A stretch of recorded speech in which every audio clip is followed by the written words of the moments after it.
Yeah, we just went into the locker room at halftime and talked about what we needed to do, and I think we executed it pretty well in the second half. Were there things that you knew you wanted to focus on going into the second half? Just playing better defense. Defense leads to offense, and that's what I think that's what we did. Did it almost feel like in the first half they maybe wanted it a little more than you guys?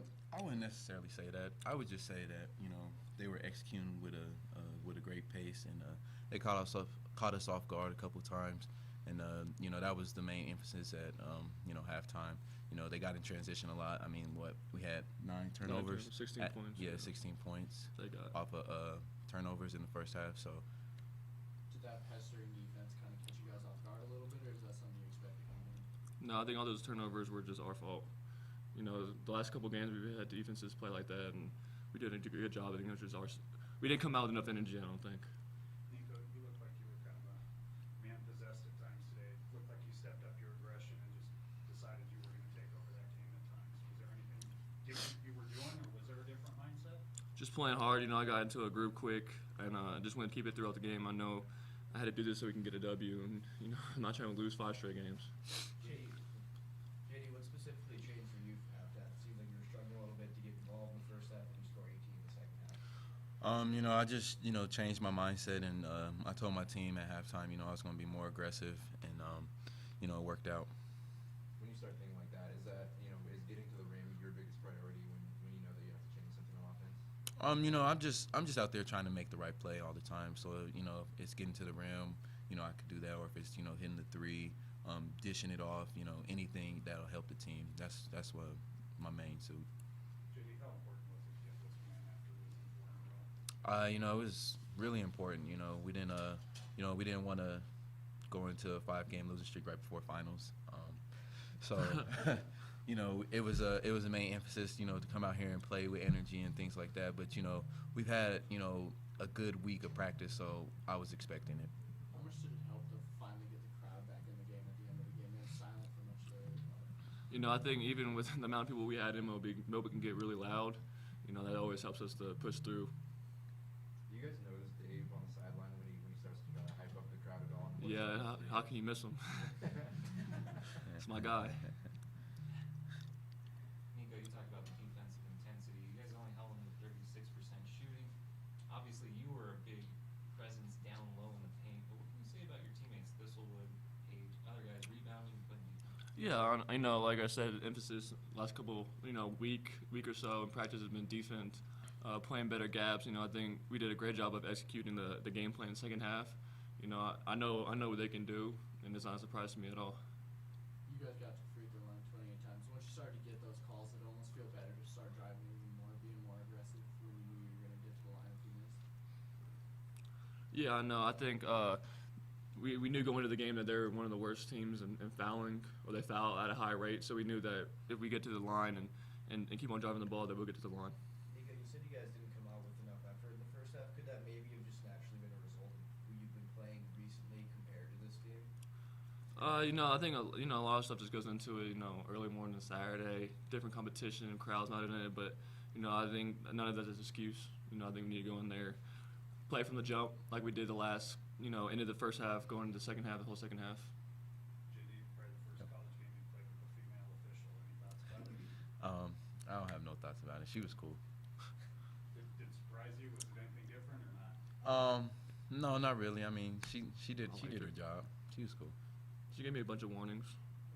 A bunch of- She didn't. I'm just saying, she didn't give me a text, so I'm happy about that. What were your thoughts on the tech you got? It looked like it was an accident. Well, just like my soccer background, so I'm used to it on my feet, and I was really just trying to kick it so he could catch it, and of course he sold it and got me the tech. Anything else? Thank you.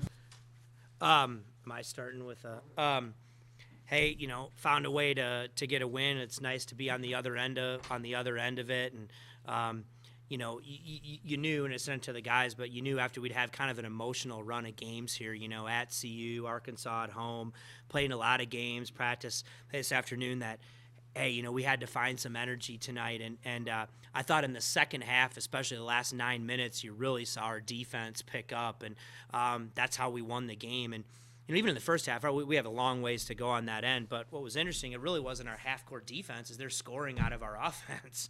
They had 16 points off turnovers, and those are things you can't defend. Live ball turnovers, guys are getting out. It's hard to defend those, and so they were scoring in out of our offense. Once we got them in the half-court set, we were a little bit better tonight than we've been. Still didn't rebound the way we needed to. We lost some shooters, but I thought it was a lot better. And then some guys just had some great performances. I mean, you look at what Nico did tonight. I mean, he just willed us. I mean, he was just like, hey, we're not losing this game, and that's what, he's got an amazing heart, and that was great to see. And I thought J.D. Page was terrific too. I thought that those guys really got it done on both ends of the floor. What do you think was the difference for Carvacho tonight versus what you've seen? I mean, he's had double-doubles, but tonight it seemed like there was a different level. He plays so hard. He pursues the ball. Their defense, too, I mean, they were just really flying around and pressuring us. And, I mean, they had nobody to match up, with him. And the way he pursues, and, we maybe might get him in rotation when a shot goes up and somebody shoots a shot and the defense is in rotation. And if you don't put a body on him, he's getting hit, And again, he just played with amazing effort here tonight and just got the job done for us. And so cool, he worked so hard at it, and man, just to see him make the free throws too, the way that he did, and look confident and comfortable, and really a special game by him. Similar to the Montana State game, Page steps up in the second half, really comes through when you guys need it. It's becoming a bit of a theme, makes sense for a redshirt senior. Just what can you say about that? Yeah, he is. And one thing about JD, JD's a competitor, man. I mean, he can be quiet at times, but he really wants to win. He's a competitor, and you can see that. Like, he's not afraid of the moment. Again, I thought he made some huge plays for us, obviously getting into the lane and playing patient in there.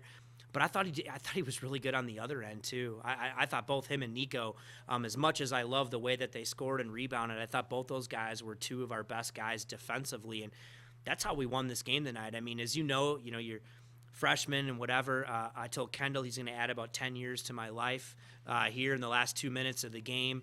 But he'll learn and grow from that. But we got it done on the other end. Did it almost feel like early they maybe wanted it a little more than you guys? I don't think so. I think our guys really wanted to win. I think that we were a little slow. And like I said, if that's doesn't matter. It's a college basketball game. You got to be ready to go. I mean, this team here. I mean, you watch them on film. I mean, I was scared. They took Georgia down to the wire. They were ahead of Clemson in the second half. They had East Tennessee State down 18 at their place, who's one of the best teams in the SoCon. So they had 7 new guys, so they're trying to find themselves a little bit too. But they're aggressive and they're athletic. I thought they would be good, and maybe it was because we've had a tough stretch of games, right? We haven't had a break, and you go down to CU. That's an emotional game, right? And you lose, you come back. Arkansas is an emotional game Wednesday night. You come back this afternoon, and you got to find a way, right, to get going. And I just think it took us a little while to get going. I don't think it was that at all. But you know what? I thought at the end of that game, especially from some of our upperclassmen, I thought we really wanted it. With that tough stretch of games, was there almost a message of, hey, we don't play again for another 8 days after today, give it your all this game? I think you give it your all in every game. It doesn't matter if you play back to back to back, whatever it is. So, no, we didn't talk about that. We just tried to get better. And even after you win a game like this, like I tell the guys, what you wouldn't accept in losing, you can't accept in winning. And so, hey, we won the game. Great, we should feel good about that. I want these guys to feel good about it. But doesn't matter. Just like we lost the Arkansas game or CU, we've got to come back, and we've got a long ways to go, as a team to get where we want to get to. And so it's not always about the wins and losses. Trust me, no one wants to win more than me and these guys, and it feels a heck of a lot better when you do. But we just got to keep that growth mindset. You said on Wednesday that you really liked Chris Martin's performance, even though there's 2 of them. Another rough day for him, 0 of 8, 4 turnovers. What's been different for him? I don't know. I mean, I thought he played great against Arkansas. I mean, he had 8 assists. I thought he was really in it. I mean, just, you know what? Chris is I love Chris, man. It wasn't his night, man. I mean, it just wasn't his night, and those things happen. And he turned the ball over a little bit, and defensively wasn't. But I'm not worried about Chris. Chris will come back, and Chris will be great. I mean, Chris has also missed a lot of time. He's come back, and tonight just wasn't his day, and other guys stepped up, but that kid will be back, trust me. He'll be back, and I think he'll practice great this week, and he'll come back and play well next Sunday. What was the response of your team over the last couple of days of practice after that Arkansas loss? JD said it was It did. It's been good. That's the thing about this team. They've practiced well. They've practiced better. And, people say, hey, does the losing get to you? I mean, listen, everybody, losing stinks. I mean, it does. But I think sometimes you can get caught up so much into that as opposed to playing your best, just trying to get better. And I think the guys are, at least in practice, had bought into that. And that's what we have to do. And they've practiced